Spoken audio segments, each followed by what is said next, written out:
We are going to dive into Crash Ackerly's story here. I can't wait for everybody to hear his background and his story and some of the really cool things that he's doing right now, actually in Taiwan, across the world, where we aim to highlight inspiring people doing amazing things in the Swim Strong family and in the greater swim community. Pretty unique and interesting journey, but an inspiring person that we're going to dive into his story. But before we get to that, Crash, we got to do our rapid fire questions. Are you ready? Yes. All right, here we go. First question. Who is your favorite cartoon character of all time? Snoopy. Did you have a stuffed animal growing up? Yes, I had a bunch of stuffed rabbits. What was the name of your favorite stuffed animal? Fiverr. Wow, this is cool. You're good at this. All right, how about your favorite candy bar? Candy bar, Milky Way.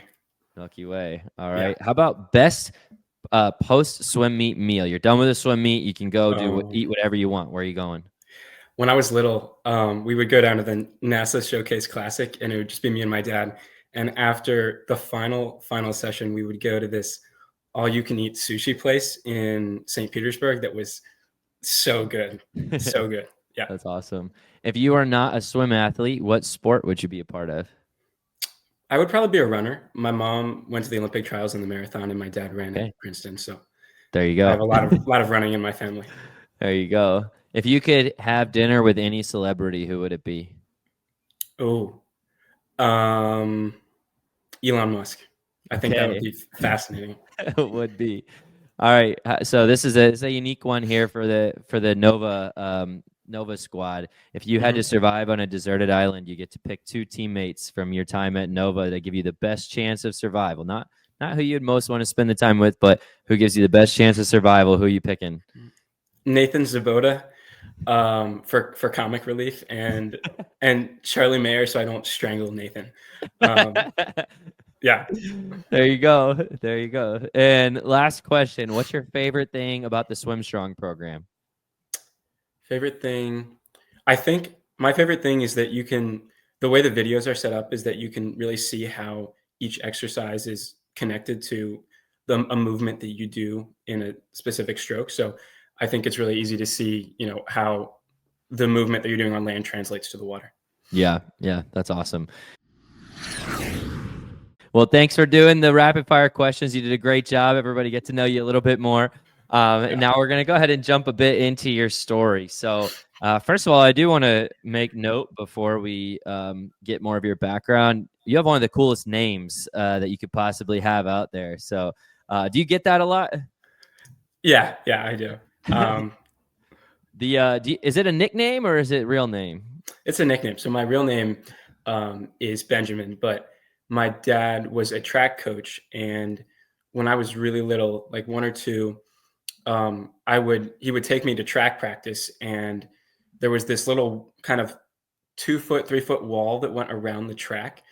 And I would, like, when I was really just learning how to walk, I would kind of follow him and follow the runners along this wall. And one day I just fell off right on my face. I had to go to the doctors, got a few stitches. And so the doctor called me Crash. And then the girls really liked it. The girls who my dad was coaching. And also my parents were huge baseball fans. So there's a classic baseball movie, Bull Durham, where the main character's name is Crash Davis. So they really liked it. So it kind of stuck. That is awesome. That's a really cool story. Yeah, because I've seen it in heat sheets. I know his nickname, but for everybody out there, I've seen it in heat sheets where it goes back and forth between Benjamin and Crash. They can never figure out which one to use. They always change it. So, but anyway, that's a pretty awesome story. I love the name. And but tell us a little bit about how you got into swimming. How did you get your start in this sport? I would say my swimming definitely started with my sister, Cooper, who's 2 years older than me. She joined our summer swim program, and she was immediately really good. And I remember going to practice or going to her summer league practices. And because I was too small to be on the team, I would swim next to them in like where everyone else would be swimming, but I would be like racing the kids in practice on the other side of the lane line. So I'm sure it was very obnoxious, but It's awesome. I thought she was the coolest thing. So I wanted to join the swim team too. And yeah, so it started from there. I had a blast at summer league, and then I joined Poseidon, which was a great club in Richmond. And I was there until I was 10, and then I switched to NOVA, which is where I am now. And yeah. Yeah, and now you're headed off to Yale after Yes. your gap year, which is phenomenal school. Can you talk a little bit about how you made that decision to go to Yale? I know there's a lot of people right now in the recruiting process that might be interested to hear kind of how you made your decision. Sure. So I knew that I wanted to go to a school that where I could challenge myself both on the swim team and then also academically. So I, talked to the Yale coaches, Coach Henry, Coach Ryleman, and they were awesome. And then I took a visit. I just really fell in love. The campus is beautiful, and there's just it really fits with the kind of vibe that I was looking for. Just with the college experience, everything is very community based, very collaborative, and it really kind of checked off all the boxes. The team is getting much faster, and the Ivy League is getting really competitive. So it's an exciting team to be on, especially in the next few years. And so, yeah, it kind of hit everything that I wanted. So I was, super lucky to get an offer and kind of jumped on it. Well, they're definitely stoked to get you. I have no doubt as well. It's a mutual thing where both of you guys are going to for sure benefit and bring a lot. I know you'll bring a lot to the team. You've brought a lot just to me as a coach too, from a dryland perspective. It's been a pretty unique year for you. Taking a gap year and going to Taiwan, which is where I want to spend some time, just letting people hear a bit about your experience. But can you talk about why you decided to take a gap year and then how you ended up choosing Taiwan? So I sort of stumbled into a gap year sort of my own choice, and then sort of because of some just weird recruiting stuff that I had. So I had originally been committed to one school, but just some things happened after a few months after I had gotten my offer, and things didn't work out, and I was kind of out of a spot. So I had to kind of go start recruiting again, which was not the greatest thing, but I was lucky that I had some good relationships from coaches that I had talked to previously the first time around. So, and they were all really, really good about it. So, I ended up, taking the spot at Yale, but the spot was for this coming year. And my parents had always suggested taking a gap year. So it kind of fit because it would mean I would need to take a gap year. But my parents had always suggested it just because it's a really good way to kind of see the world and get some new experiences before you head off to college. So yeah, I felt that things would work out and I could figure out a way to make it so that I could stay in the water and I wouldn't lose anything from a swimming perspective, but then I could also, go learn some lessons outside the US, learn something about myself, get good at living by myself. So I think, it just sort of worked out that way. And I was lucky enough to find a program in Taiwan where I could practice my Chinese, which is something that I've taken since I was really little. So things just sometimes I feel like this happens a lot in recruiting, especially now when we're seeing sort of with this new House versus NCAA case. There's just a lot of there's a lot of up and down in the process, and a lot of times I think it feels really chaotic. But I think the important thing is that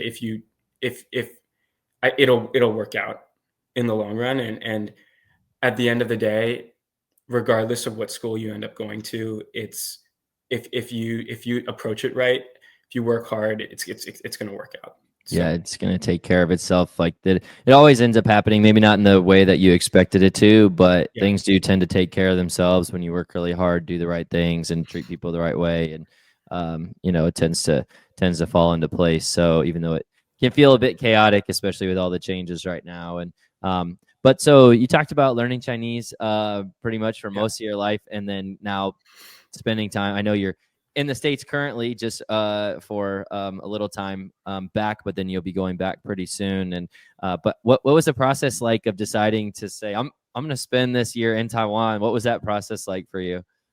Yeah. So I started Chinese when I was 4 or 5 with my sister.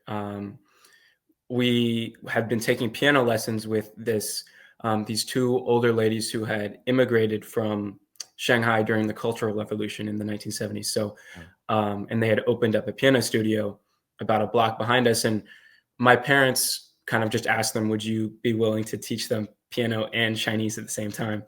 And they agreed. And so I learned Chinese with them for 7 or 8 years, and then I continued that. I had an awesome Chinese teacher in high school. So that's always just been a really big part of my life. And I've always, I guess I've just sort of grown up with a really strong appreciation for Chinese culture, and Chinese food, Chinese language. So when I was thinking, how am I going to make the best use of this gap year so I can, use my talents, but then, also challenge myself. I was thinking about, okay, I should probably go somewhere where I can use my pre-existing skill set. So, Asia, China, Singapore, Hong Kong, Taiwan, those were all sort of the candidates. And then I found this great program from Taiwan. It also helped that my high school Chinese teacher was Taiwanese. So she definitely recommended this program, and it kind of hit everything that I wanted to do. So yeah, that's how I ended up there. That's really cool. And I think sometimes it can be scary for people to be for a lot of people, I think, to be somewhere else in the world that you're by yourself and you've never been there before. So I do think it takes some boldness and some courage to do that, but it's also inspiring because I do think that so few of us have experiences like that where we've really put ourselves out there and we've really been in a situation where, you could be uncomfortable because you're not used to living there and you don't know what's going on, and maybe you don't speak the language perfectly and the culture is different, and you've learned about it, but it's a different thing to like live there. So I'm sure you're experiencing all kinds of really cool things and some really funny things and challenging things. Talk about just the challenge of day-to-day life living in a culture that you didn't grow up in. Oh, yeah, that's a big one. I mean, people talk about culture shock a lot, and that's definitely a real phenomenon. So when I got there the first 2 weeks, it was just very, very different. Obviously, I think there are just a lot of things that they do in Taiwan, and especially in Asia, that you just wouldn't think of doing in the U.S. Some examples would be like taking off your shoes when you go into most places, especially higher end places. They're going to ask you to take off your shoes. And when you go on the subway, this is kind of a small detail, but it's actually pretty important with how people flow, is that people are very efficient about, if you're not in a hurry, you go to one side. And if you are in a hurry, you go to the other side. And it's awesome. I wish we did it here, but cool. I don't think it would ever work. Yeah. And then there's a really cool culture of especially respecting elders. So I think, there are a lot of differences, but a lot of them were really cool. And, I was really lucky to have a great support system back home where I could just, if I felt like, oh my gosh, this is so much, I have to do everything by myself. This is a language that, I'm proficient in, but not fluent in. I could just kind of call people back home and talk about it. So definitely really lucky to have a really good support system. No, that's cool. There's definitely like the amount of little things that you don't think about if you're from a place versus if you're coming into a place, like the amount of obstacles and challenges and adversity is just so much more than you would ever know unless you're experiencing it yourself. And so I think that's really cool that you're getting to go through that. Also, you're in a situation too, from a swimming standpoint. I mean, you've had a really successful swimming career and done some pretty impressive things, and culminated your high school career at Lucas Oil, right, at the Olympic trials, which was pretty epic. So, I mean, you had quite a storied career at NOVA, and I know that will continue at Yale. And so that's a big, part of your life. But now you're on your own for this year. You're in another country. You nutrition is different. Training schedules are different. Pool time is different. Dry land availability is different. We've been doing a lot of things together to help you maximize the year, but everything's different. You're really owning your journey in a way that a lot of people sometimes never do until they swim, if they ever swim pro. Sometimes people never get this experience, so where it's like everything is on you. You don't even have a team or a coach or any. It's how bad do I want this, and what am I willing to do to be successful, while at the same time, wanting to grow as a person. And it's important to balance those things. Like swimming is not everything. It's a part of what you do. It's not who you are. And so, but I've always from our conversations and how you're very cerebral about your training and your programming and how, what you're trying to get out of this year. And I really appreciate that, because I feel like you're going to walk away with skills that most people never do. But can you just talk about how this training experience has been different for you as a swim athlete, how you've been thinking, how the schedule has differed, just so people can get some insight into the ownership that you're taking over this? Yeah. So, I mean, it really was like, you kind of have to take ownership because, it's really, you kind of take this for granted, but in high school, it's much easier to kind of just, because you have such a good support system around you. You have your coaches, you have the people who are helping you lift, you have your teachers, you have all these people that are sort of telling you what to do. And if you just do what they tell you to do, you'll be great. I mean, and it really helps because you can, like in junior and senior year, I had a lot of stuff going on, but the way I would deal with that would just be, okay, I just show up to practice, do what I'm told, show up to dry land, just show up. You don't have to think about anything. You kind of just do. You just do it. And it's really nice because it pays off. And also you just don't have to think because you have people thinking for you. Right. And which is awesome. And it's really a privilege to have that. Now, when I got to Taiwan, it was, oh my gosh, like I am the only one really looking out for myself. So now I have to figure out, okay, when am I going to practice? What am I going to eat? What am I going to do outside of practice? How am I going to do my sleep schedule? All these things that you have your coaches telling you for the longest time. And now it's like, okay, now it's all me. So it was pretty tough. The first 2 or 3 weeks, I started off, I had pretty high expectations going in. I was like, okay, I'm going to practice, I'm going to keep up my normal practice every morning, maybe throw some doubles in there. And quickly found that was not aligned with my schedule. So I was lucky enough. So I would practice about an hour every morning, Monday to Saturday. And that was okay. But I mentioned this to you yesterday, but there definitely comes a point in every practice where you need someone external to keep you going. Unless you're just one of those really privileged few that can just do it all by yourself, which I am not. Pretty rare. Yeah. So you really need, a coach or a teammate to really push you. And I'm sure everyone can relate to that. It's just so much easier when you have people to race. And so I was getting, some work done in these practices, working a lot on technique and on dolphin kicks and the little things. But I kind of quickly realized that I wasn't getting too much out of it. So I was lucky enough to be practicing when the college team that the college that my Chinese program is associated with, their team happened to be practicing at the same time as me, and they noticed me and they were like, "Hey, you want to join us?" And so I was like, "Yes, that would be perfect." Yeah. And really, luckily, they have a bunch of really talented swimmers. Some swimmers on the Taiwanese national team. One of the coaches is a Paris Olympian. So I started practicing with them 2 or 3 times a week for an hour and a half. And while the frequency of my practice definitely went down, I think the quality went way up, and I was able to sort of try to figure out a new schedule because, my pool time is going way down. So I really wanted to stay fit. So I kind of had to figure out, okay, what am I going to do outside of the pool? And so obviously Swim Strong Dryland was the biggest part. So I continued that, and I added on a lot of the mobility and the mobility stuff that we had talked about, because Yeah. that's always been a big priority of mine, is becoming more mobile. Mm-hmm. But then I was also kind of faced with a lot more time in the afternoon, since I, had this 1 hour block that I was no longer using. So I started stretching, and like pretty intense stretching, trying to keep it to only a few times a week so that my body had time to recover, because, intense stretching is intense. It's not, Yeah. it's not recovery whatsoever. So,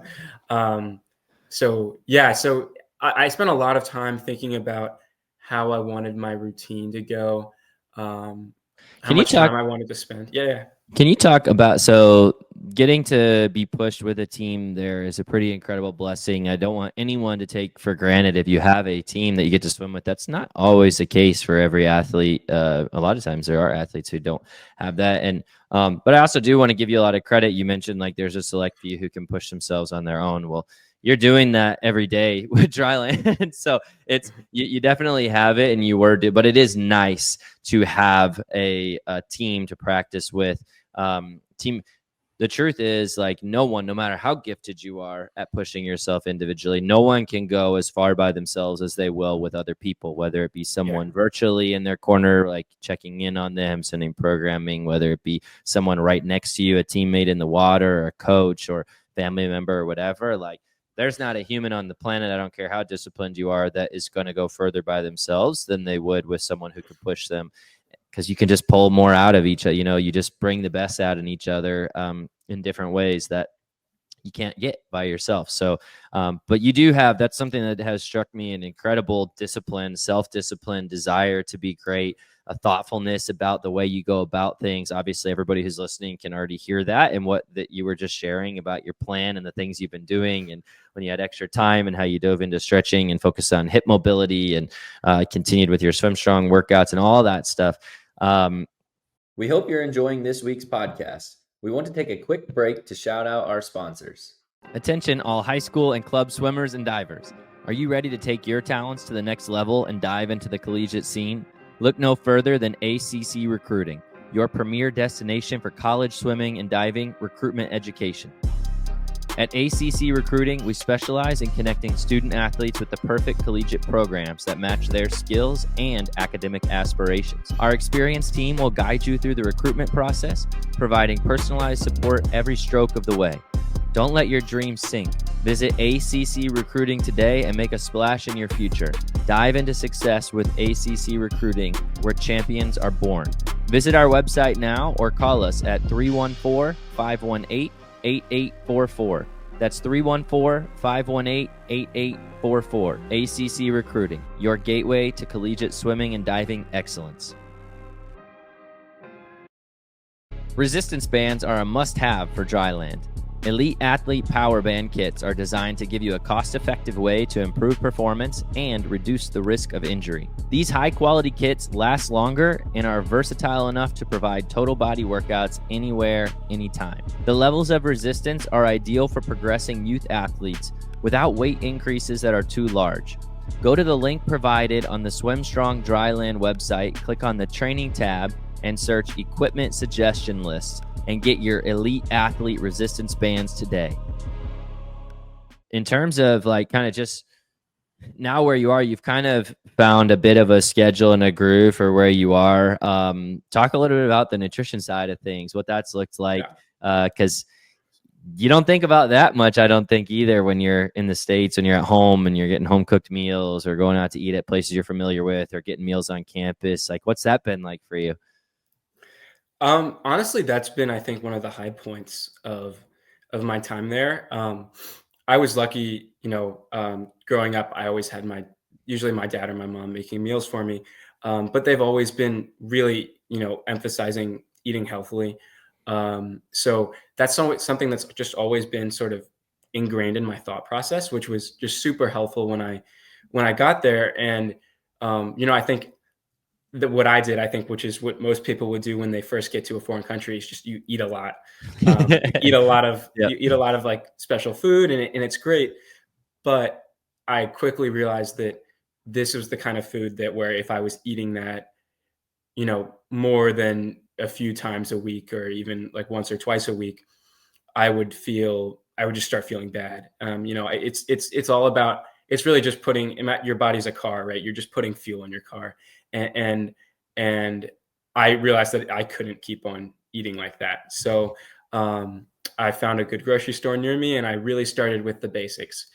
Just trying to get enough. Protein was big because I was trying to, get more powerful. Tried to get good fats like avocados, olive oil, nuts. Those were all great. And then, some nice complex carbs that aren't, trying to stay away from processed stuff. So beans are great carbs and great protein. Quinoa, superfood, really good. Let's see. So you're doing all this shopping. So you're doing planning, shopping, and cooking now. Yes. Yeah. Okay. Yeah. I mean, again, I like thinking about this stuff. I'm very passionate about the sport. So I think that and it's not just the sport. Honestly, it's just like life, right? Like you will feel better. If I wasn't swimming, I feel like I would still eat like this, right? Because you just feel better. You get stronger, you sleep better if you're eating right. Honestly, it's so nutrition, sleep, all these things that are outside the work that you're doing are so important to performance. And like, if you're not hitting those, then you're just not going to be able to. Some people can get really good with maybe ignoring sleep or maybe ignoring parts of nutrition, but you can't, when you're looking at people who reach really the highest levels, that they're hitting everything. Talent can take you pretty far if you have a ridiculous amount of talent, but there is places that it cannot take you to. And so that's where like that dedication and work comes into play, planning, preparation. What you're doing is something that is going to be an amazing life skill going into college and coming out of college. But it also shows like that's the type of attention to detail that we would want athletes to do with not just nutrition, but preparation for a swim meet. When they go in, what's your swim warm-up look like? What's your dynamic warm-up look like? What's your pre-race routine look like? What's your specific warm-up and your behind the blocks routine look like? How do you prepare for every detail to set yourself up for success when you take the time to do the things that you're doing and fuel your body right? Like, it doesn't just happen. You don't just like get to choose, like food shows up on your porch fully cooked, although there are some meal delivery services which you can do, and that can be helpful too. But like it's not just handed to you. There still has to be planning done, or money spent, or time spent, or whatever it is, whatever way you go about that. And the same is true for your training, and the same would be true for your career and your schoolwork. And can you give maybe some advice, like how do you think those things are going to benefit you in college and for your career, and just for a swim athlete who maybe is like, maybe they are that really talented person who doesn't pay attention to sleep or nutrition or anything? Like, what are things that you've learned that, like, if you could go back and tell someone, your younger self, or someone who maybe doesn't take those things seriously yet, that you do, like, what kind of advice would you give to people in that situation? I think I would say that, again, as we said, talent can take you pretty far.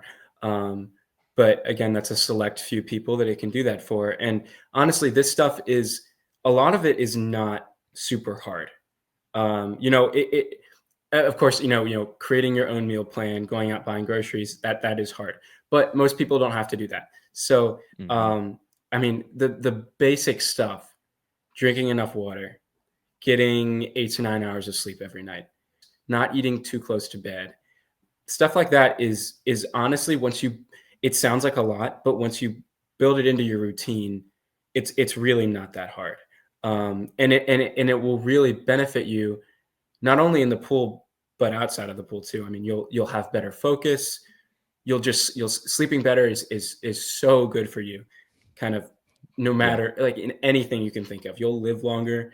There's I mean, anything, these things really do help with everything, especially in the pool, but really everything. And if you can build these habits when you're younger, it'll be a lot easier when you get into college and suddenly you get to choose what you're eating. You get to choose when you go to bed. You don't have parents telling you, eat this, go to bed now. Mm-hmm. You at a certain point, you're going to get to these levels where you have to make your own decisions. And Yep. if you've already been doing that, it just makes it so much easier. Yeah, you set yourself up for long-term success. I love what you said there. Like developing these habits now makes it so easy when you get to the level where you have to. Like if you're not preparing for something that it's coming, but a lot of people are like, I'll get it. I'll pay attention to it when I get there. Well, you're going to be hit. There's going to be some rude awakenings if that's the case. But if you're already in these habits, you're going to set yourself up for so much success. So I just think it's incredible the things that you're doing, the life experiences that you're putting yourself in and challenging yourself with, the mindset that you have, the attention to detail, focus. It's no shock that you're going to Yale University and that you swam at Olympic trials. Like, guys, it's not rocket science. Like, it's really not. It just takes dedication, effort, focus, planning. Like you said, like it's not hard. I agree with even the shopping and cooking. It's not hard.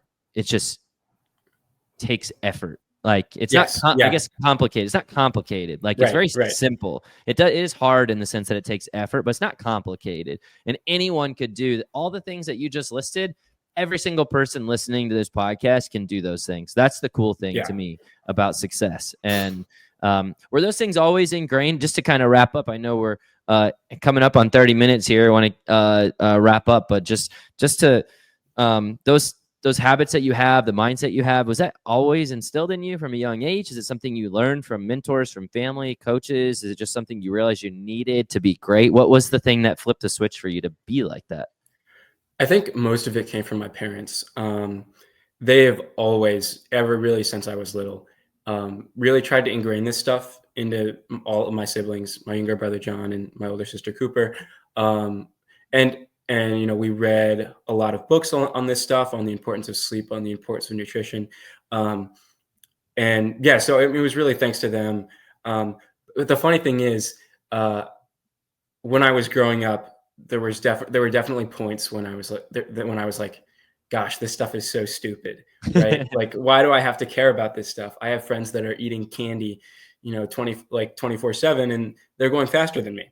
Mm-hmm. Mom and dad are dumb. Like this stuff just makes you miserable. And then as I got older and, you start going to higher level meets, and you start just competing at a higher level, you realize that this is the stuff that the people who are at the highest level, everyone is doing this stuff. Mm-hmm. And if you want to take that jump, the vast majority of people have to start doing this stuff. And if you really want to get to the highest level, everyone does. Yeah. And then also as I got to Taiwan, there were just all these lessons that I feel like I had somewhat taken for granted during high school that my parents had taught me that suddenly kicked in super hard, because I realized now that I don't have a support system that's telling me what to do, I have to do all this stuff by myself. And it's like, oh, they've been telling me this for, 7 or 8 years. And I was like, oh yeah. Right. But now it's like, yeah, you really do have to do that stuff. So that's I cool. would say definitely parents. Well, shout out to your parents, first of all. That's incredible. And also it sounds like there was a point where like, it's like they were instilling these values in you, but there was still a point where you decided like for yourself that I want, to get to this level, I need to do this. And it clicked and you realized it. And I think that's because we hear a lot of things, I think, from coaches, from parents, from teammates, whatever, stuff that we read about.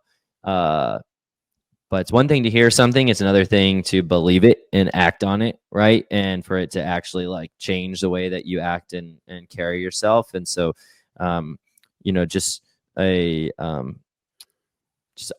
advice for people out there, like all the things that we're talking about on here, maybe these things haven't all clicked with you, but give yourself the opportunity to really have a long period of time where you commit to at least one of these things, whether it be sleep, higher quality nutrition, recovery, whatever it is, mobility, like you talked about.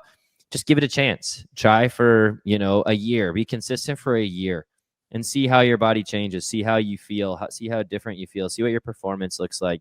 And then one thing will lead to another, and you'll start to realize that stacking habits allows your body to do things that you didn't know it could do. So I really appreciate you taking the time to be on here, Crash. It was awesome to hear your story and for you to get to share it with the world here. And best of luck to you as you continue this gap year and get ready for Yale. And I appreciate you so much. Love having you in the Swim Strong family, and grateful for your time, man. Thank you so much. This is a really cool opportunity. So absolutely really appreciate it. If you enjoyed this episode, subscribe to our YouTube channel to catch a new episode each Monday. You can also check us out on social media at Swim Strong Dryland. If you would like to join the Swim Strong family, visit our website at swimstrongdryland.com.